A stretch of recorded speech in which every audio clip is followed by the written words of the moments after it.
볼티모어에 흑인들만 사는 그 동네에 아주 덩치 좋은 흑인이 하나 있었어요. 이름이 톰이에요. 근데 그 친구는 그 동네에서도 유명해요. 뭐로 유명한가? 보통 사람의 어린 아이 몸무게만큼 나아가는 금붙이를 몸에 붙이고 다닙니다. 아시죠? 매달 이따만한 것부터 시작해서 금 사슬을 그냥 목에 걸고 다니고 금시계와 금팔찌와 금 이 가락지를 하여간 멀리서 이렇게 오면 사람은 잘 보이지 않고 번쩍번쩍하는 노란색만 보인다는 거예요. 이 친구들만 만나면 탐이 뭐라고 얘기하는 거야? 야, do you know how much it costs? 그러면서 this thing costs like $35 뭐 이렇게 얘기하는 거잖아요. 35 grand, 35,000불.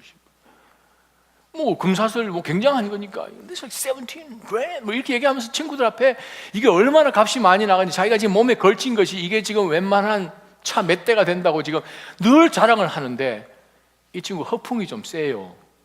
친구들이 긴가 민가 지금 하는데 이거 뭐 어떻게 하지는 못하고 만나는 순간마다 늘 자랑을 해야 되니까 그래서 하루는 이 친구를 빼고 나머지 친구들이 모여서 머리를 모았어요. 이거 어떻게 해야 되겠냐, 이거 한번 밝혀보자. 얘 지금 목에 걸고 다니는 게 진짜인가 해가지고 금에 대해서 잘 아는 한 사람을 섭외를 해서 데리고 왔어요.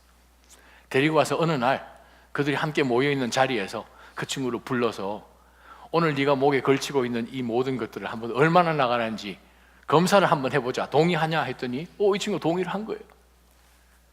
그래서 이제 하나하나 이제 벗겼습니다. 팔찌를 벗기고 목걸이를 벗기고 또 손에 있는 여러 링을 벗기고 해서 이제 검사를 했어요. 질문: 이 금이 진짜 금인지 가짜 금인지 보는 돌판을 뭐라 그러죠? 시금석이에요. 터치스톤. 화강암이죠. 까맣게 생긴 것. 층셋돌이라고도 부릅니다. 그 까만 돌에 금을 막 문지르면 그게 줄이 생기죠. 스트릭스. 그게 생기면 바로 시금할 수 있는 시약을 이렇게 쓱 끄면 이게 10K인지 12K인지 14, 18, 22, 24 그죠? 싹 나온다는 거예요. 그래가지고 이 친구에게 이제 목걸이 이따만한 거 제일 크게 값 제일 많이 나간다고 하는 거 딱 벗겨가지고 막 문질렀어요. 시약을 싹 뿌렸어요. 금이 없어지면 가짜예요. 시약을 뿌렸더니 5초 만에 없어졌어. 금이 가짜인 거예요. 그래서 친구들이 막 추궁을 했더니 이거 목걸이 얼마냐? 35불. 또 다른 거 벗겼어요. 다 벗겼어요. 시계도 다 벗겼어요. 전부 다 가짜인 거예요. 그 친구가 목에 입고 있던 가장 얇은 그 목걸이만 유일하게 금목걸이였어요. 여러분, 정말 이 시금석, 터치스톤, 시금석이 있으면 눈으로 볼 때는 전혀 판별하기 힘든 그것이 진짜인지 가짜인지가 판별이 나요. 우리의 영적인 신앙도 그것을 판별할 수 있는 시금석이 있으면 참 좋겠죠. 거기에 막 문질러 보는 거예요. 나의 신앙을 문질러 보는 거예요. 나의 기도를 문질러 보는 거예요. 그랬을 때에 그것이 진짜면 얼마나 감사할 거예요. 본인은 알겠죠. 내가 지금 진짜를 문지르는지 가짜를 문지르는지. 사전을 찾아보니까 시금석이라는 단어를 어떻게 표현했나 하면 귀금속의 순도를 판정하는 데 쓰는 검은색 현무암, 가치, 능력, 역량 따위를 알아볼 수 있는 기준이 되는 기회나 사물을 비유할 때 쓰는 말이다. 영어 사전에도 메리엄 웹스터를 찾아보니까 동일한 얘기를 합니다. 진짜가 보여지도록 판명되도록 하는 그것이 시금석이에요. 우리가 신앙생활 한다고 지난 세월 동안 믿음으로 기도로 나왔는데 우리 마음 가운데 진짜 나의 신앙이, 나의 교회에서 섬김이, 하나님 어떤 직분을 주셔서 그것을 엑서사이즈 하는 그것이 정말 하나님이 보실 때에 진짜인가 가짜인가 그거를 볼 수 있다면 저 리더십이, 저 목회자가, 저 교회가, 저 성도가 진짜인지. 오늘 고린도 교회의 배경 제가 여러분에게 계속해서 우리가 고린도전서를 강의했고 고린도후서 지금 강의해 오고 있죠. 우리가 9장까지는 무엇입니까? 바울 사도가 사역하고 있던 그 사역의 본질과 사역의 목적과 하나님 그동안 은혜 주신 그것, 특별히 또 예루살렘 교회에 기근이 들어서 구제 헌금하는 그것에 있어서 여러 이 마게도냐에 있는 교회들, 아가야 그 지역에 있는 교회들이 조인하여서 교회를 섬겼던, 그래서 우리의 하나님 앞에서의 물질관이 어떤지 마지막 7장 8장에서 바울 사도가 고린도 교회를 인커리지하고 난 다음에 10장부터 이제 마지막 13장까지는 고린도 교회를 완전히 그냥 혼란에 빠지도록 한 거짓 선생들, Judaizers, 유대주의자들, 그들이 와서 그리스도의 복음, 바울이 전한 예수 only 그거 아니다라는 거죠. 율법을 지켜야 되고 거기에 맞춰서 생활을 해야 되고 그래야 진짜가 신앙이 되는 것이다 라고 그동안 해서 바울이 그동안 가르쳤던 복음과 예수 그리스도의 그 하나님의 독생자로 오셔서 율법에 완성되신 그 모든 것을 거절하고 거부하고 바울 사도의 사도권까지 대적했던 그것으로 인해서 이 고린도 교회가 난리가 났죠. 바울이 권면하고 고린도후서 2장에 등장하는 것처럼 그들에게 아주 꾸지람하는 편지도 보내고 바울이 직접 방문도 하고 권면해서 교회의 많은 대다수가 다시 신앙으로 돌아왔어요. 그랬는데 아직 이 교회에 아직까지도 바울 사도에 대해서, 사도권에 대해서, 그리스도의 복음에 대해서, 교회의 유니티에 대해서 대적하는 무리들이 남아있는 거예요. 거짓 선생들이. 자, 문제는 이 거짓 선생들이 가짜인지 진짜인지 어떻게 알아야 되는가? 고린도 성도들 하여금 분명히 알으라는 거예요. 동일하게 교회가 하나님 앞에 예배하며 섬겨나가는 그 공동체로서 어떻게 공동체가 만들어져야 순수한 공동체인지 알 수 있을까? 그것을 오늘 본문 가운데서 바울 사도가 우리에게 설명합니다. 교회는 하나님의 공동체요. 하나님의 공동체는 건강해야 됩니다. 건강해야 하나님이 원하시는 그 사역을, 그 일을, 하나님의 일을 이 땅 가운데 할 수 있습니다. 그러려면 참된 영적 리더십이라고 할까요? 올바른 영적인 권위가 세워져야 되고 그 권위의 도움과 함께하여서 올바른 영적 사역이 이루어질 때, 그 두 가지가 연결될 때야만 이 교회는 건강하고 성장합니다. 영적인 리더십, 영적인 권세, 권위가 세워지고 영적인 올바른 사역이 연결될 때야만 교회는 성장합니다. 오늘 바울 사도가 먼저 저희들에게 주시는 메시지가 있습니다. 7절부터 12절까지 말씀을 보면 바른 영적 권위가 얼마나 교회에 중요한지를 설명합니다. 사실 오늘 본문은 좀 긴 본문이에요. 두 번에 갖춰서 설교를 했으면 하는 마음이 들었는데 그냥 너무 또 이렇게 한 절 한 절 할 수는 없어서 그냥 크게 뭉쳐서 했습니다. 이해하시고 먼저 한번 말씀 보십시다. 7절 보니까 7절 상반절에 여러분의 눈앞에 있는 것을 보십시오, 바울 사도가 명령합니다. 고린도 성도들이요, 좀 보세요. 앞에 있는 것을 좀 보세요. 그냥 멍하게 이렇게 보지 말고 앞에 분명히 드러나는 것을 똑똑히 보십시오 라고 바울 사도가 이야기를 하면서, 그래요, 교회의 영적 권세, 교회의 영적 권위, 하나님이 세워놓으신 이 권위가 무엇을 봤을 때 이것이 시금석으로 문질러 봤을 때 진짜인가?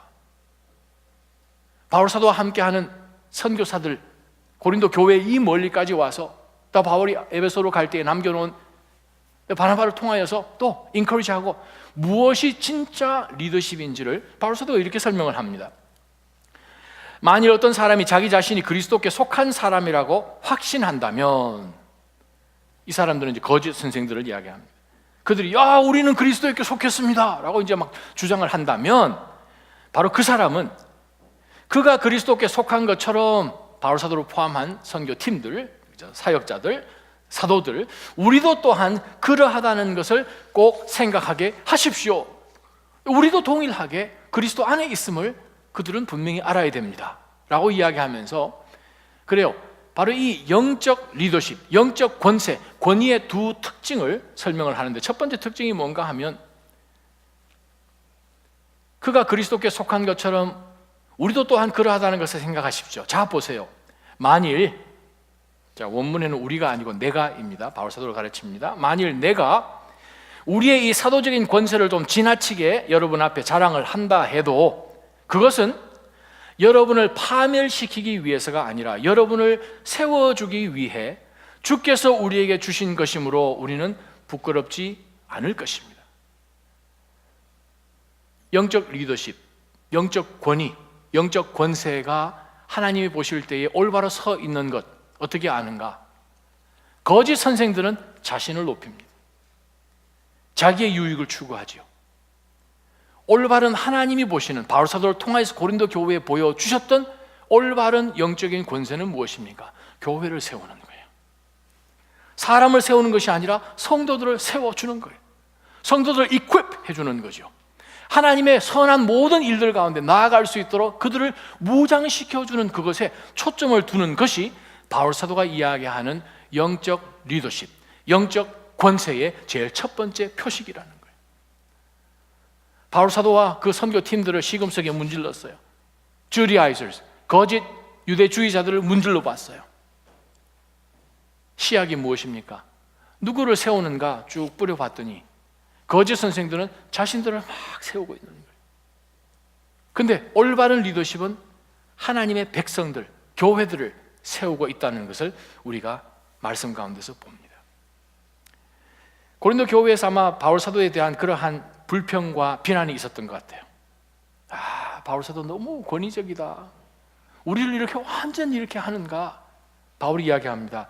여러분 볼 때에 아마 그렇게 좀 지나치게 했는지는 모르겠으나 목적은 여러분을 세우기 위해서 사도의 권세로 여러분에게 그렇게 한 것입니다.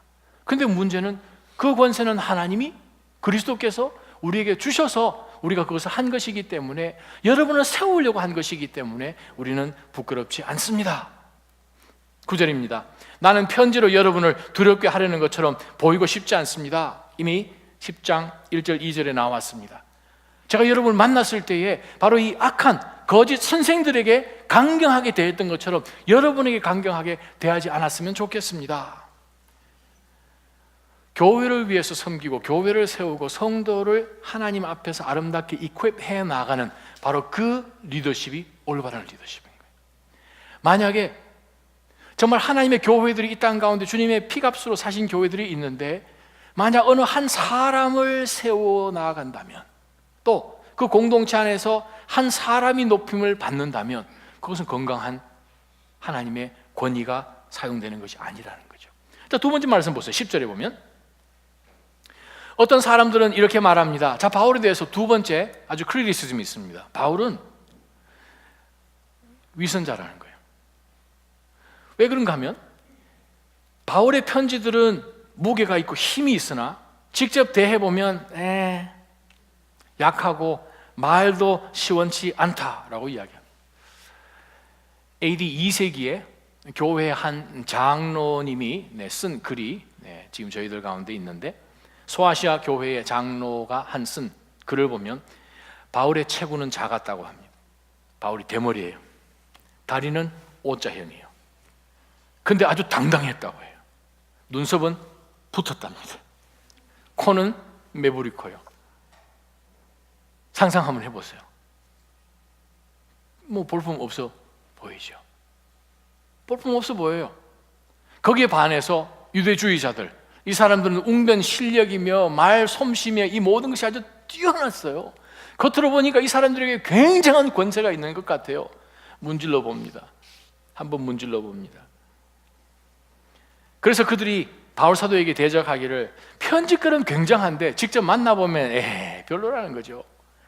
11절 바울이 이야기합니다. 그러나 이런 사람들은 떠나 있을 때 편지로 보는 바울의 모습이나 여러분 옆에 있은, 바로 함께 있을 때 행하는 행동 그대로인 것을 알아야 합니다.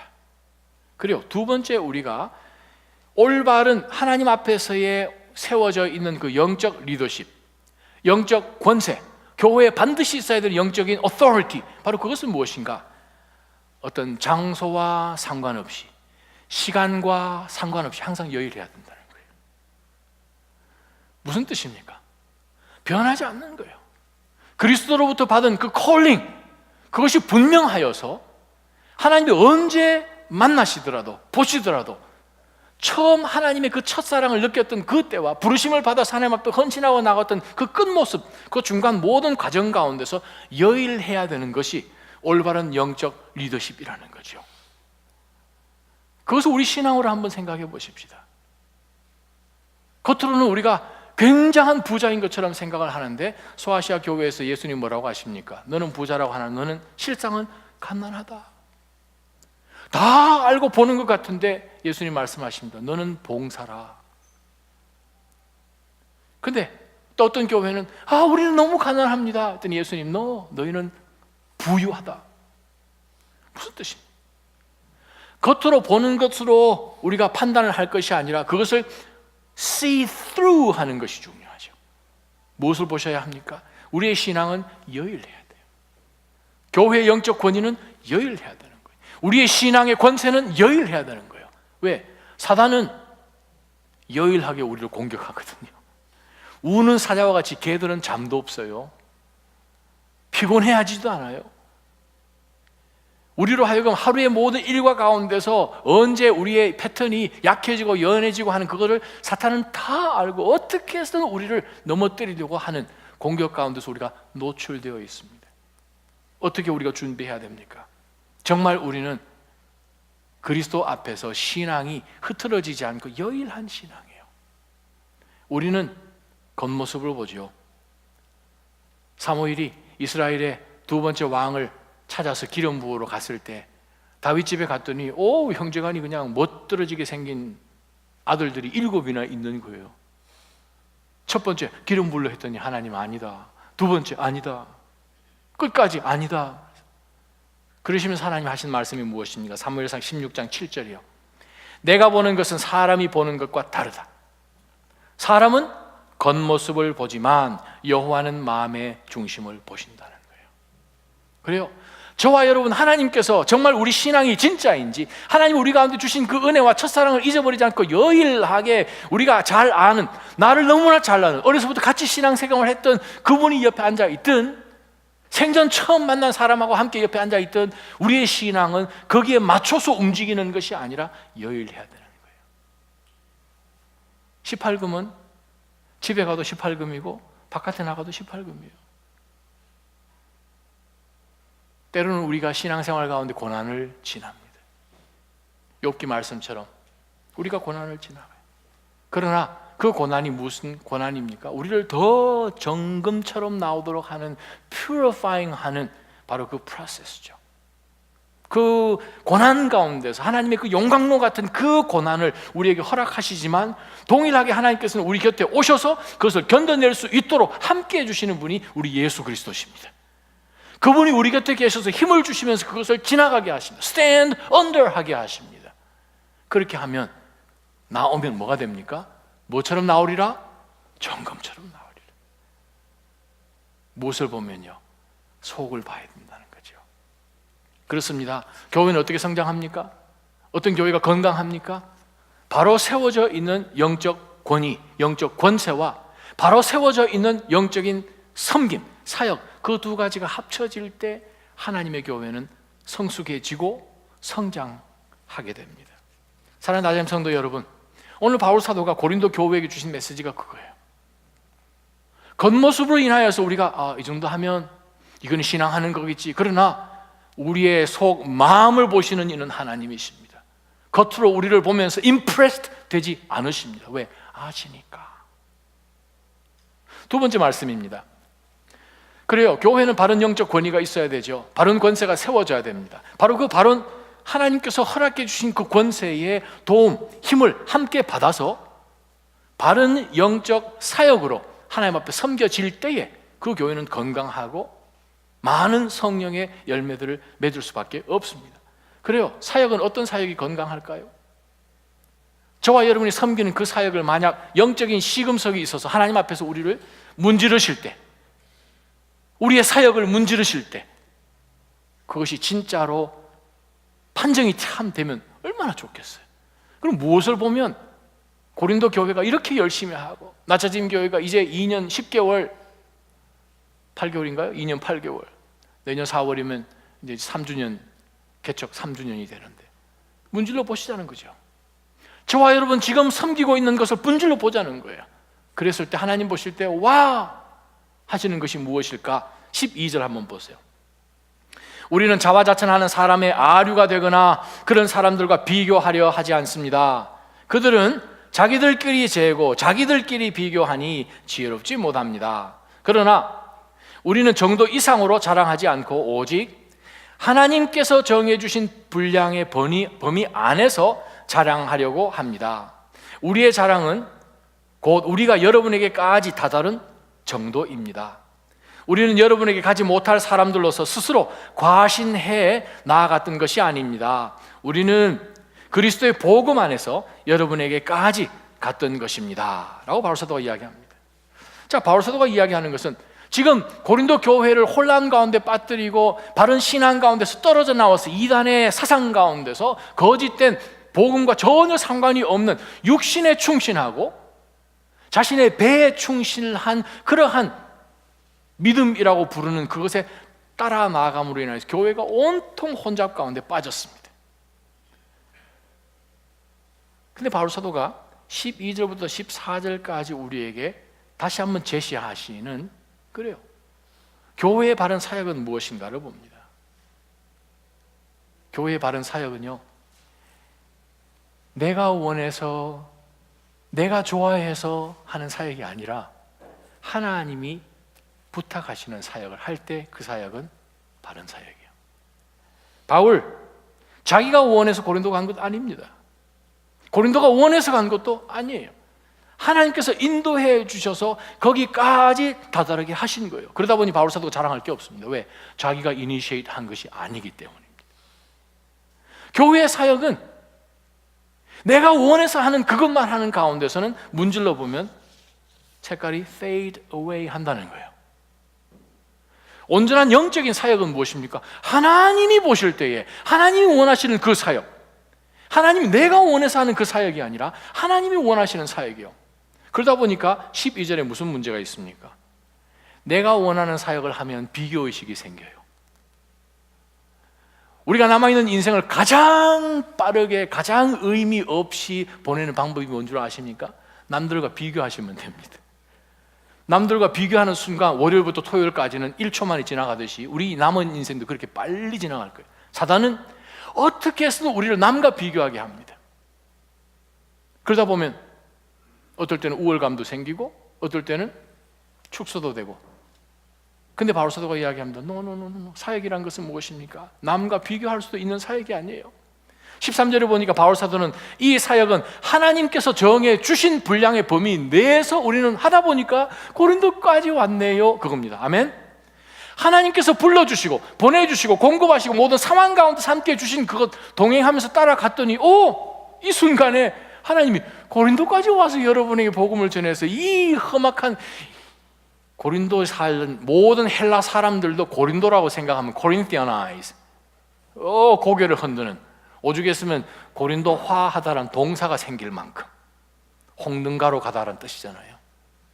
아주 섹슈얼라이즈 되는, 아주 그냥 센슈얼라이즈 되는 바로 그러한 곳에서 세월을 허송하다라는 단어가 고린도화하다는 동사가 생겼어요. 그 고린도에 하나님의 교회가 세워진 거예요. 어떻게 해요? 바울이 스스로 자랑하려고? No. 하나님이 정해주시고 보내주신 그 분량대로 하나님이 원하시는 사역을 하러 나아갔더니 흘러 마게도냐 저 밑동까지 하나님의 복음이 선포되는 은혜를 주셨다는 거예요. 그것이 14절 말씀입니다. 그리스도의 복음 안에서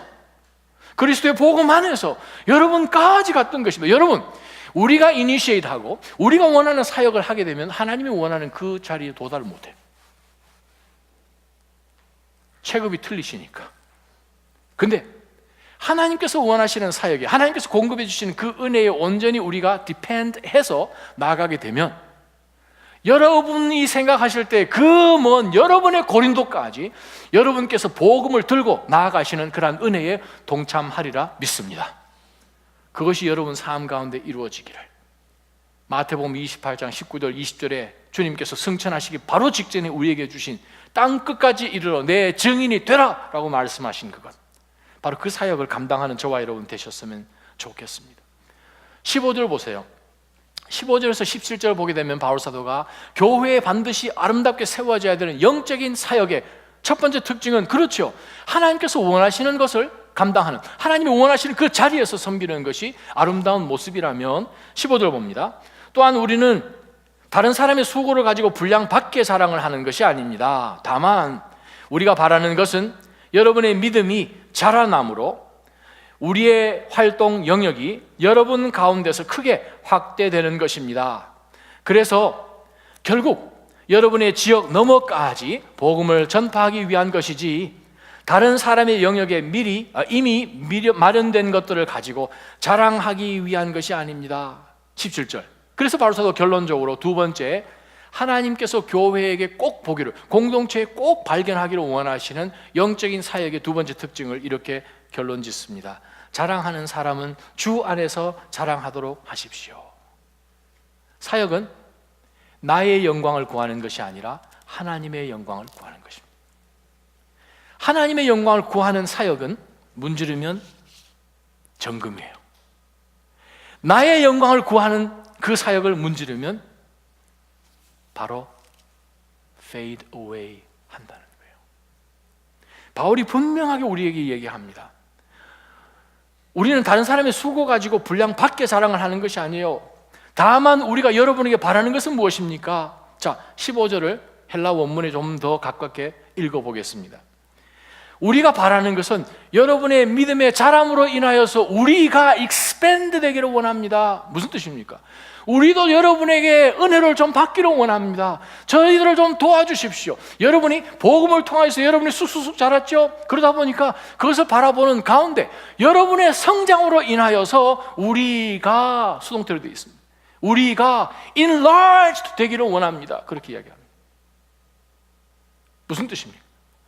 하나님의 공동체 안에 믿음의 성도들이 모여서 주께서 부탁하신 그 자리 가운데서 하나님의 영광을 위해서 사역을 하면 서로 뮤추얼하게 서로가 세워지게 한다는 거예요. 결국은 무엇입니까? 내가 당신을 키웠어, 내가 당신을 1대1에서가 아니라 서로 세움을 받다 보니 오호, 하나님이 당신을 통해서 나를 통해서 당신을, 그러다 보니까 영광을 어디로 갑니까? 하나님께 올라가는 거예요. 누구를 자랑하겠습니까? 그리스도를 자랑하는 거예요. 하나님의 영광만이 드러나는 그 사역만 하나님께서 검사하실 때 남습니다.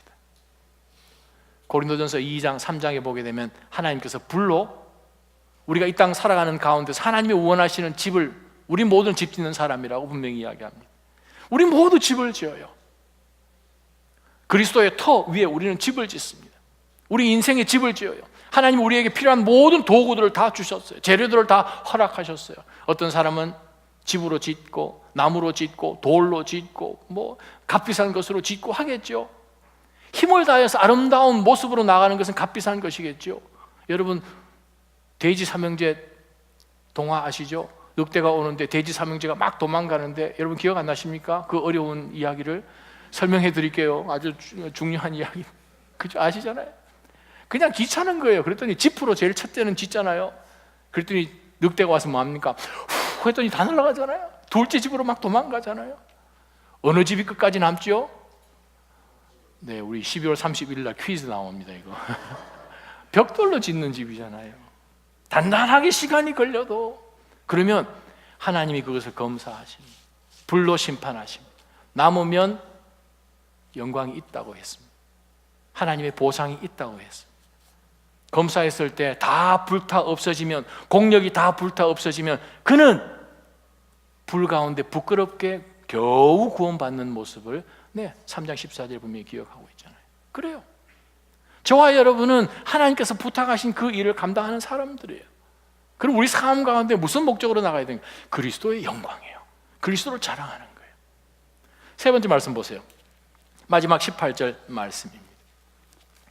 마지막 18절 말씀을 보니까 바울 사도가 바로 이 교회에 세워져야 되는 아름다운 영적 사역, 즉 하나님께서 부어주신 대로 섬기는, 순종하는 바른 영적 리더십, 바른 영적 오토리티, 권세가 세워지고 교회 안에는 또 올바른 사역이 함께 연결될 때에 그 교회는 성장하고 성령의 열매를 맺는 거예요. 18절에 바울 사도가 이렇게 이야기합니다. 우리의 사역이 어떤 사역이 되어야 되는가? 옳다 인정함을 받은 사람은 자신을 칭찬하는 사람이 아니라 오직 주께서 칭찬하는 사람입니다. 그래요. 사역이, 영적인 사역, 하나님이 도우시는 사역의 특징이 뭔가 하면 세 번째 특징은요, 하나님이 인정하시고 칭찬을 해주셔야 됩니다. 사람의 칭찬, 사람의 박수 현혹되시지 말기를 바랍니다. 고린도 교회가 지금 속고 있는 거예요.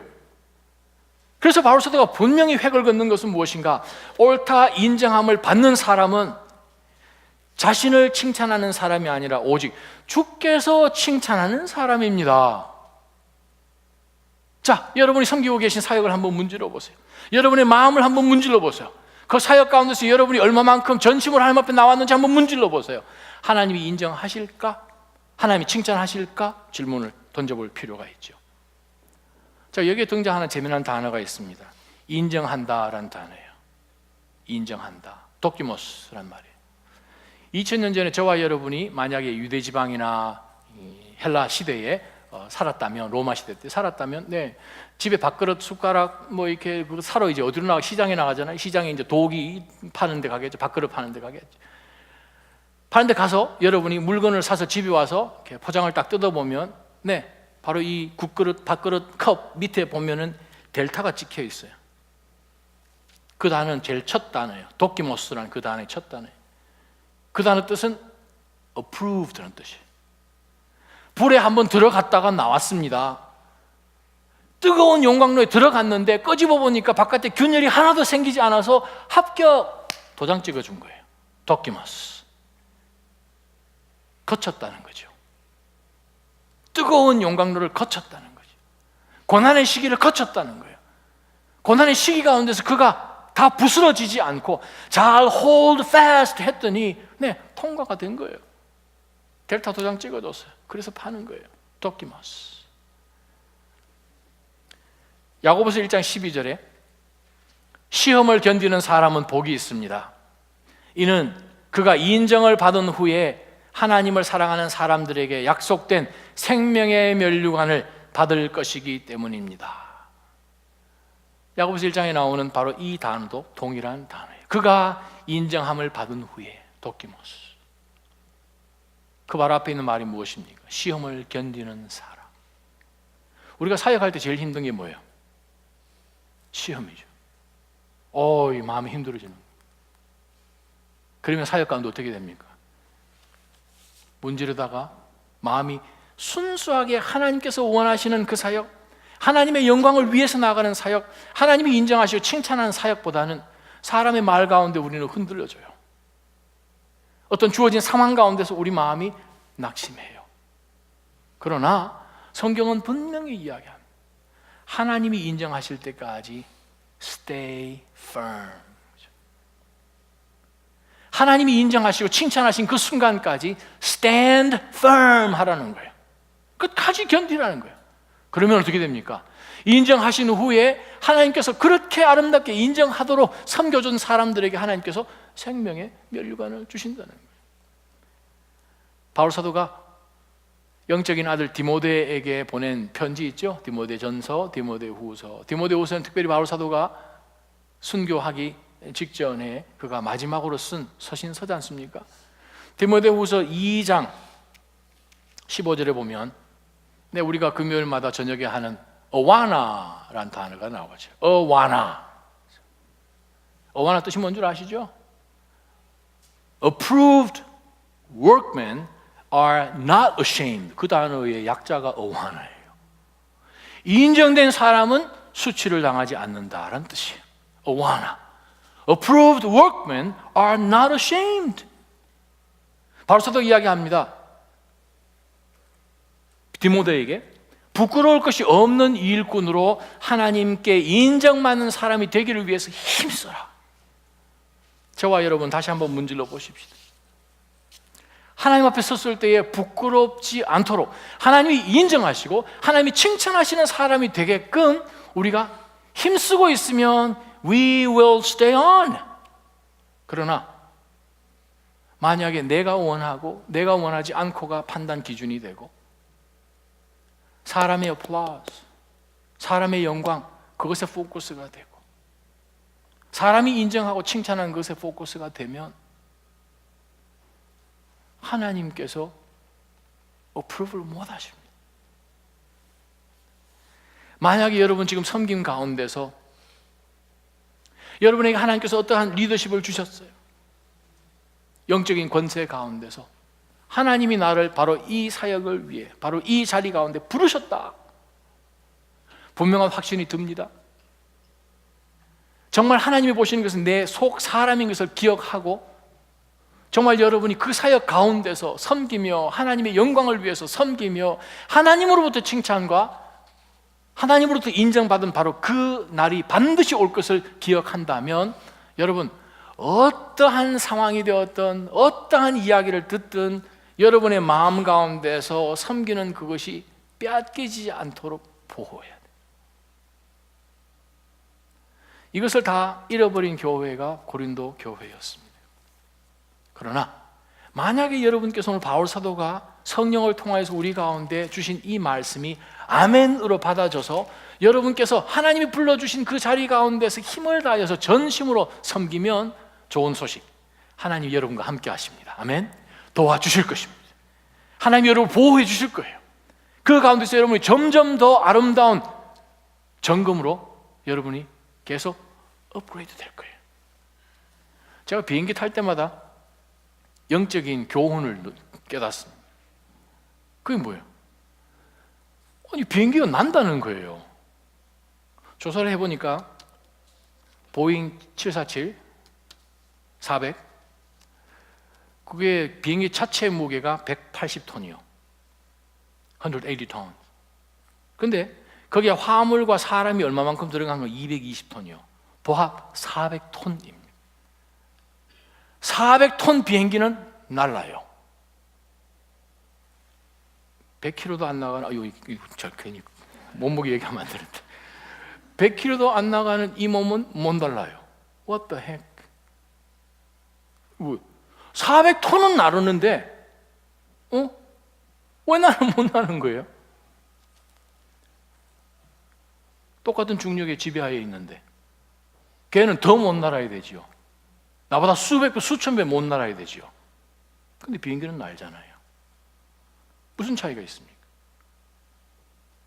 그건 비행기 안에 무엇이 있다는 거죠? 에너지가 있다는 거죠. 또 양력이 있다는 거죠. 물리 시간에 배우잖아요. 리프트가 있다는 거죠. 그래서 똑같이 중력의 영향 아래 있지만 비행기는 내 몸무게와 상관없이 비행기 안에 들어가 있기만 하면 난다는 거예요. 내 힘으로 못 날아요. 우리가 그리스도 안에 있으면 그리스도가 비행기예요. 아멘. 그리스도 안에 있으면 엔진이 뭐예요? 성령 하나님이잖아요. 성령 하나님. 그 엔진은 꺼지지도 않습니다. 성령 하나님의 엔진이 우리의 삶을 통하여서 우리가 그리스도 안에 있기만 하면, 거기서 나오면 리프트는 누가 하십니까? 하나님이 하시잖아요. 우리가 절대 못 날고 절대 갈 수 없는 그 고공의 높은 곳, 3000m 상공을 시속 900km로 달릴 수 있잖아요. 그것이 하나님이 원하시는 우리 인생이에요. 그리스도 안에 계시기를 원합니다. 그리스도의 능력으로 강건해지시기를 원합니다. 그래서 하나님 모든 것 맡기고 그냥 팔 벌렸더니 눈 떠보니까 고린도가 됐다는 거죠. 여러분 삶 가운데서 여러분의 영역이, 여러분의 기도의 이 지경들이 보스턴에만, 아니 여러분 가정에만 머물러 있지 않기를 주님의 이름으로 기도합니다. 그래 했을 때 여러분들을 통하여서 많은 영혼들이 주님 앞으로 돌아오고, 이 교회를 통하여서 많은 죽어가는 영혼들이 그리스도를 발견하고 저들도 날아야 되지 않겠습니까? 우리는 못 난다고 생각을 하고 사단이 우리는 못 날아라는 그것을 계속 주입을 해주죠. 그러나 우리가 그리스도 안에 있으면 새 힘을 얻어서 독수리 날개치듯 올라가게 하실 것입니다.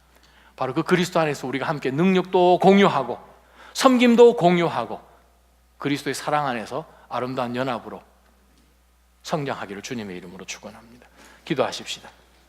살아계신 하나님 아버지, 제가 오늘 이 말씀 앞에 다시 한번 저희 자신을 무장해제합니다. 하나님 아버지, 나의 모든 것들, 이성적인 것들, 하나님 내 자신을 보호하려고 우리가 억지로라도 만들어냈던 이 모든 것들이 주님 아무 소용이 없는 것이고, 정말 예수 그리스도만 우리가 붙들고 그리스도 안에 우리가 있을 때 성령께서 역사하시고 성부 하나님 우리를 리프트해 주실 때에 하나님 주께서 허락하시고 정한 그 분량 안에서 주님 저희가 달려나갔더니 그리스도의 복음을 가지고 고린도까지 온 것처럼 저희의 인생도 많은 사람들에게 예수 그리스도를 전하는 도구로 사용하여 주옵소서. 잔잔한 것, 비본질적인 것, 그것에 주님 우리의 모든 에너지와 모든 생각들을, 리소스들을 다 소비하지 않게 하여 주시고 하나님이 영광 받으시고 하나님이 칭찬하시고 인정하시는 자들로 하나님 앞에 설 때까지 온 힘을 다하여 아름다운 성전으로 지어지게 저희를 권면하여 주옵소서. 예수님의 이름으로 감사하며 기도하옵나이다. 아멘.